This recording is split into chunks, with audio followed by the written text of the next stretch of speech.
पालन करें। धर्म की रक्षा हम क्या करेंगे? हम अपनी रक्षा नहीं कर पा रहे, धर्म की रक्षा करें। आप अपनी धर्म का पालन करो, बस यही धर्म की रक्षा है। सुखदेव जी कहते हैं, राजन, हिरण्यकश्यप के घर में सनातन धर्म का बीज पनप रहा था। हिरण्यकश्यप के सबसे छोटे पुत्र का नाम था प्रहलाद। प्रहलाद पढ़ने के लिए गया। 6 वर्ष के बच्चे पढ़ने जाते थे, पढ़ने के लिए गया। 1 साल पढ़ करके आया। हिरण्यकश्यप ने पूछा, बेटा क्या पढ़ के आया हो? प्रहलाद ने कहा, पिताजी मैंने तो 1 ही साल में पूरी पढ़ाई पूरी कर दी। पुराने जमाने में 9 तक की पढ़ाई होती थी। बहुत बड़े बड़े लोग समझेंगे, मिडिल पास तो नौकरी करने लगते थे लोग, पढ़ाई करने लगते थे। 9 तक की पढ़ाई होती थी। प्रहलाद ने कहा, पिताजी मैंने तो 8 ही साल में, मैंने 1 ही साल में 9 तक की पढ़ाई पूरी कर ली। हिरण्यकश्यप ने सोचा, मेरा बेटा बड़ा होशियार है, 1 ही साल में 9 तक की पढ़ाई पढ़ दिया। तो बेटा बता क्या पढ़ा 9 तक की पढ़ाई में? प्रहलाद ने कहा, पिताजी 9 तक की पढ़ाई में बस 9 बातें हैं, इनको यदि व्यक्ति समझ जाए तो जीवन सफल। कौन कौन सी 9 तक की पढ़ाई? प्रहलाद ने कहा, पिताजी सबसे पहली पढ़ाई क्या? कथा सुनो, श्रवण, पहली पढ़ाई। सुनोगे ही नहीं तो ज्ञान कैसे होगा? आज तक जिसको भी ज्ञान हुआ है सुन करके ही हुआ है। जो भी महान बना है सुन करके ही बना है। और आजकल के मनुष्य में सबसे बड़ी कमी, सब काम के लिए उसको समय है, ताश खेलने को समय है, गप लगाने को समय है, टेलीविजन देखने को समय है, सुनने को ही समय नहीं। इसीलिए व्यक्ति मूर्ख रह गया। अरे सुनोगे ही नहीं तो ज्ञान कैसे होगा? पहली भक्ति क्या?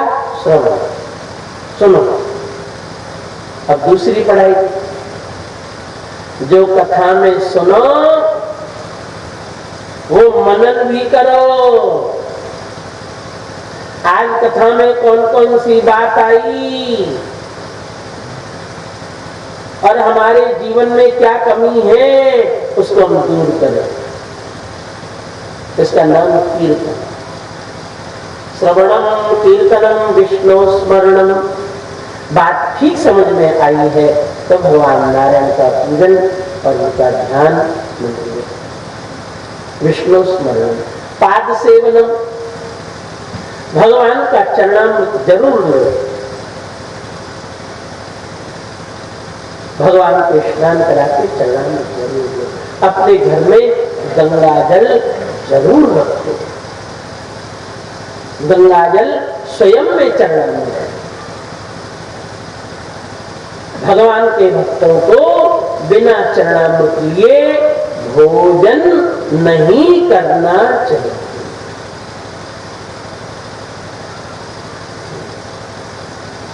श्रवणम कीर्तनम विष्णु स्मरणम पाद सेवनम अर्चनम।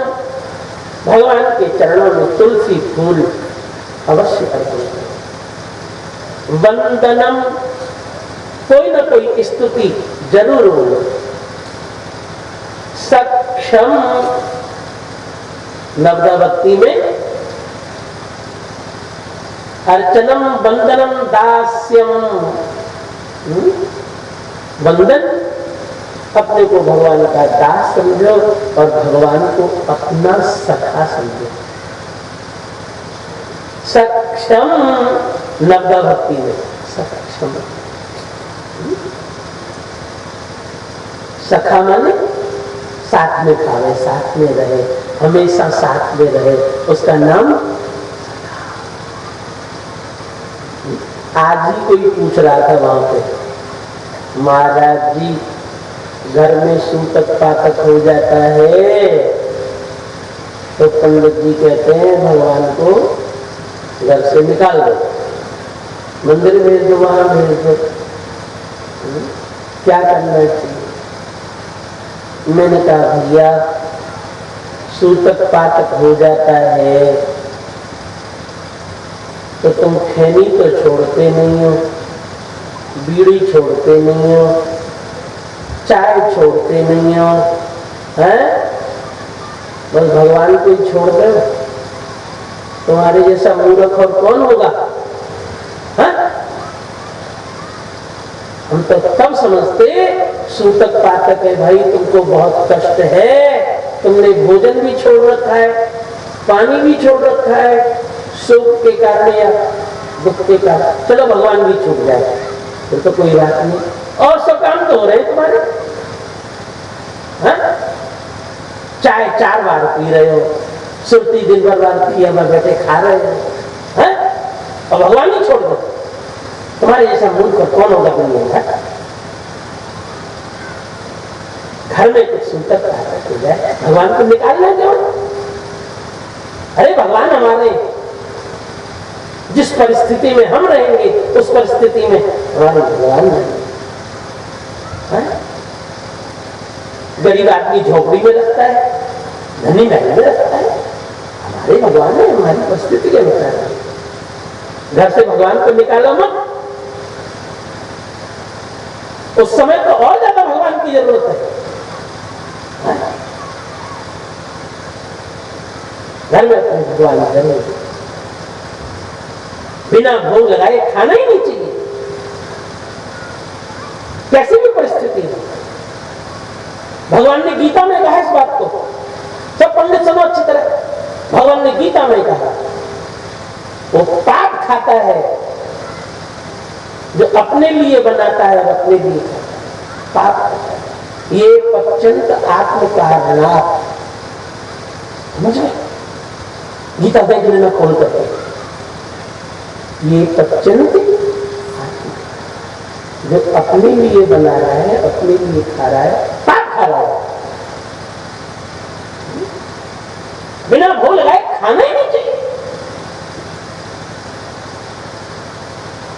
सूतक पातक है तो वैसे भी रोज भगवान कौन से खा रहे हैं तुम्हारे घर में? तुलसी तो छोड़ते हो, हाँ? और उस समय भी तुलसी छोड़ के खा लोगे तो क्या बिगड़ जाएगा भैया?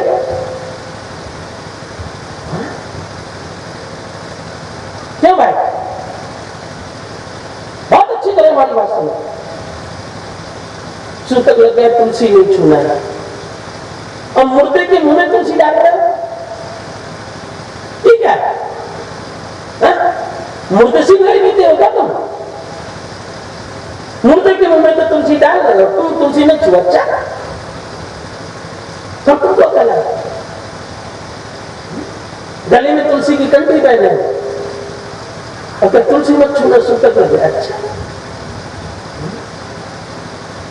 स्वयं कुछ ज्ञान नहीं, दूसरे से पूछो नहीं। सखा का मतलब क्या होता है? कोई पढ़ा लिखा होता ना। सखा माने जो सदैव साथ में रहे, हर परिस्थिति में साथ में रहे, उसका नाम सखा। समाना ख्याति यस्य सखा, यानी कि भगवान को घर से निकाल दो, जैसे तुम रहो भगवान के घर से।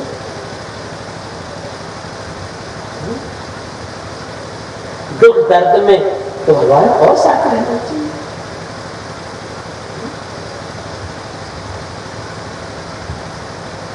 हर परिस्थिति में जो हमारे साथ हिरण्यकश्यप ने तो तलवार निकाली, पास करके आए, कथा सुनो, कीर्तन करो, चरणामृत लो, पास करके हिरण्यकश्यप को मारने के लिए तैयार हो गया प्रहलाद को। मंत्रियों ने कहा महाराज आप इस बच्चे को मारोगे तो लोग आपको बाल हत्यारा कहेंगे, आप मत मारो, इसको हम हाथी के पैर के नीचे दबा देते हैं। हिरण्यकश्यप ने कहा ले जाओ इसको हाथी के पैर के नीचे दबा दो। राक्षस प्रहलाद को पकड़ के हाथी के सामने ले गए। हाथी को शराब पिलाई जाती थी, मनुष्य की गंध पाकर के मनुष्य को मार देता था। प्रहलाद को हाथी के सामने फेंक दिया गया। हाथी चिंगाड़ करके दौड़ा और 8 वर्ष का प्रहलाद हाथ जोड़ के बोला हाथी तुम तो गणेश जी के स्वरूप हो। गणेश जी तो राम नाम लिख करके परिक्रमा भी करते हैं और प्रथम पूज्य हो जाते हैं। क्या तुम भगवान के नाम की महिमा नहीं जानते? हाथी तुम मेरे साथ हरिनाम संकीर्तन करो, महान बन जाओगे। हाथी के सामने प्रहलाद जी कीर्तन करते, 8 वर्ष का बालक। और हाथी को न मालूम क्या हुआ, हाथी ने अपनी सूंड में प्रहलाद को पकड़ा और सिर पे बैठा लिया। हाथी के सिर पे प्रहलाद जी कीर्तन करते और हाथी भी झूम झूम के कीर्तन करता। श्री कृष्ण गोविंद हरे मुरारे श्रीनाथ नारायण वासुदेव। श्री कृष्ण गोविंद हरे मुरारे श्रीनाथ नारायण वासुदेव। श्री कृष्ण गोविंद हरे मुरारे श्रीनाथ नारायण वासुदेव। श्री कृष्ण गोविंद हरे मुरारे श्रीनाथ नारायण वासुदेव। राक्षसों ने हिरण्यकश्यप से कहा चल के देखो क्या हो रहा है। हिरण्यकश्यप आया, अरे ये तो हाथी भी कीर्तन कर रहा है। लगता है प्रहलाद बस में करना जानता है क्या? इसको सर्पों के बीच में डालो। एक कमरे में भयानक सर्प पाले गए थे। 8 वर्ष के प्रहलाद को सर्पों के बीच में फेंक दिए।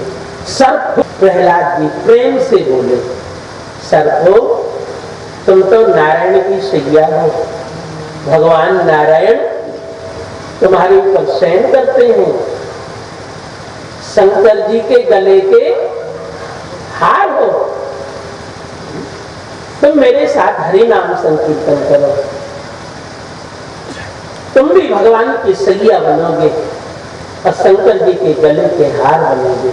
सर्पों के बीच में प्रहलाद जी कीर्तन करते श्री कृष्ण गोविंद हरे मुरारे श्रीनाथ नारायण वासुदेव। श्री कृष्ण गोविंद हरे मुरारे श्रीनाथ नारायण वासुदेव। राक्षसों ने आकर के देखा है ये तो सर्पों को भी बस में कर लिया, सर्प भी नाच रहे हैं। हिरण्यकश्यप ने कहा ऐसा करो इसको पहाड़ के ऊपर से गिराओ, पत्थर थोड़ी बस में होंगे। 8 वर्ष के प्रहलाद को पहाड़ के ऊपर ले गए, हाथ पैर पकड़ के नीचे फेंके। भगवान नारायण ने पृथ्वी देवी के लिए आदेश दिया, पृथ्वी देवी मेरा एक 8 वर्ष का बालक ऊपर से गिर रहा है, तुम फूल के समान कोमल हो जाना। यदि प्रहलाद को जरा भी चोट लग गई मैं तुमको रसातल में भेज दूंगा। 8 वर्ष का प्रहलाद ऊपर से गिरा, उठ करके खड़ा हो गया। लोग सब जो देख रहे थे दौड़ करके आए, कौन गिरा कौन गिरा कौन गिरा? प्रहलाद तुम गिरे हो? प्रहलाद ने कहा गिरा नहीं, गिराया गया। लोगों ने कहा प्रहलाद हम देख रहे थे तुम सिर की बंधी थे, चोट तो नहीं आई? बोले नहीं चोट नहीं आई। मुझे तो ऐसा लगा कि कोमल कोमल हाथों ने मुझे उठा लिया और मुझे सीधा कर दिया। लोगों ने कहा धन्य हो प्रहलाद तुम्हारी। प्रहलाद घर नहीं गए। जब मेरे माँ बाप ही मुझे मरवाना चाहते हैं तो घर में जाने से क्या फायदा। माँ बाप यदि मुझसे दुखी हैं तो घर में जाने से क्या लाभ। प्रहलाद घर नहीं गए, विद्यालय में गए जहां पढ़ते थे। राक्षसों के छोटे छोटे बच्चे 7-8 वर्ष के प्रहलाद के साथ 1-2 में पढ़ने वाले बच्चों ने कहा प्रहलाद हमने तो सुना था तुझे हाथी के नीचे दबवा दिया गया, सर्पों से कटा दिया गया। कुछ बच्चे बोले हमने सुना था पहाड़ पे से गिरा दिया गया, तू मरा नहीं। प्रहलाद ने कहा देखो खड़ाते हैं। बच्चों ने कहा प्रहलाद तू बच कैसे जाता है, हाथी पे से बच गया, सर्पों से बच गया, पहाड़ पे से बच गया, तू बस कैसे जाता है। प्रहलाद ने कहा बताऊं मैं मंत्र जानता हूं। बच्चों ने कहा प्रहलाद तू अपना वाला मंत्र हमको भी बता देना। अब बच्चे तो बच्चे चाहे राक्षसों के होते हैं किसी के लिए। प्रहलाद ने कहा छुट्टी हो जाए स्कूल की विद्यालय की तब मेरे पास आए मैं सिखाऊंगा। सब बच्चे इकट्ठे हुए। प्रहलाद तुम कैसे बच जाते हो, वही वाला मंत्र। प्रहलाद ने कहा जैसे मैं बोलूं वैसे बोलना। ये भगवान के पवित्र नाम तुमको सब कष्टों से छुड़ाएंगे। बच्चों के बीच में प्रहलाद जी कीर्तन करते श्री कृष्ण गोविंद हरे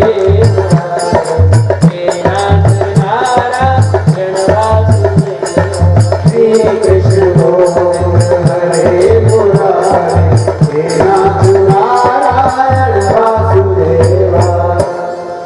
प्रधानाचार्य ने छोटे अध्यापक से पूछा बच्चे कहाँ पढ़ने नहीं है।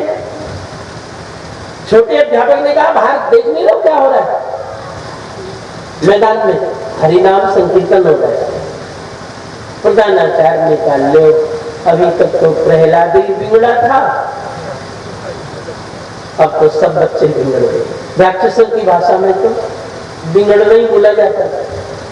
हिरण्यकश्यप इतना मारता है इस प्रहलाद को और फिर भी ये मानता नहीं है।